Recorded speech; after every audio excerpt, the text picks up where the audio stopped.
এই হচ্ছে সরিষা খৈল। এই সরিষা খৈলটা গাছের জন্য অত্যন্ত কার্যকরী একটা সার। এই সরিষা খৈলটা খুব সাবধানের সহিত ব্যবহার করতে হবে, আপনার উল্টোপাল্টা ব্যবহারে আপনার গাছ মরে যাবে। আমরা জানি মুরগির লিটারে প্রচুর পরিমাণ শক্তি আছে গাছের জন্য, কিন্তু এই মুরগির লিটারটা হুট করে গাছের গোড়ায় দিলে গাছ মরে যায়, এবং মুরগির লিটার ব্যবহার করে মানে নেগেটিভ রেজাল্ট পেয়েছেন এমন মানুষের সংখ্যাই বেশি।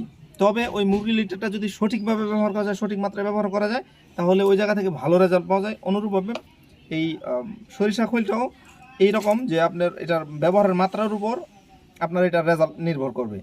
তো আমি এই সরিষা খৈলটাকে দুইভাবে ব্যবহার করা যায়। ছোটোবেলা আব্বাকে দেখতাম এই খৈলটা গুঁড়ো করে তারপর গাছ থেকে দৌড় দিয়ে দিত, তো ওইটাতেও অনেক ভালো রেজাল্ট পাওয়া যায়। সেটা আমি আপনাদেরকে দেখাবো কীভাবে করতে হয়। তো আমি এই ভিডিওতে আপনাদের দেখাতে চলেছি কিভাবে এই সরিষা খৈলটাকে একটা লিকুইড তরলে রূপান্তর করে সেটা গাছের গোড়ায় দেওয়া যায়। তো এর জন্য প্রথমে আপনাকে যা করতে হবে, যেই পরিমাণ সরিষা নেবেন তার ঠিক 10 গুণ পানি। 10 গুণ পানি, যদি আপনি 1 কেজি সরিষা নেন তাহলে 10 কেজি পানি, আর যদি আপনি আধা কেজি সরিষা নেন তাহলে আপনাকে 5 কেজি পানি। 5 কেজি পানির সাথে এটাকে এই যে আমি এই জায়গায় 1 কেজি সরিষার খোল দিয়ে মাত্র দিলাম। এটা 1 কেজি সরিষার খোলটাকে আমি এই জায়গায় রেখে দিব আমি 3 থেকে 5 দিন। এটা 3 থেকে 5 দিন পরে এটা পচে একবার গলে যাবে এবং এই জায়গা থেকে একটা বিশ্রী গন্ধ বের হবে। তখন এইটাকে আমি আবার সরাসরি গাছের গোড়ায় দিব না, এটাকে তখন আমি গাছের গোড়ায় কীভাবে দিব সেটা আমি আপনাদের দেখাচ্ছি। আপাতত আমি এটা 3 থেকে 5 দিনের জন্য এই জায়গায় রেখে দিলাম। আজকে তৃতীয় দিন, আমার খৈলগুলো মোটামুটি এখন গন্ধ ছড়াচ্ছে। এটা মোটামুটি পারফেক্ট একটা মিক্স হয়েছে।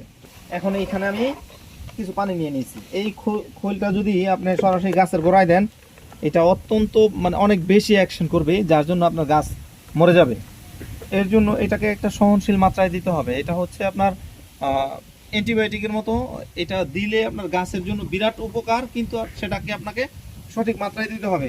এখন আবার এটাকে 1 অথবা 1.5:10, মানে আমি যদি এই জায়গায় 10 লিটার পানি নিই, সেক্ষেত্রে আমি এই জায়গা থেকে 1 লিটার অথবা 1.5 লিটার দিব, ম্যাক্সিমাম 1.5 লিটারের বেশি না। তো আমি এই জায়গায় এটার 8 মগ পানি নিয়ে নিয়েছি। এইটুকু দিলে মোটামুটি এটা 10:1:10 হবে। আমি এটার সাথে মিক্স করে নিচ্ছি।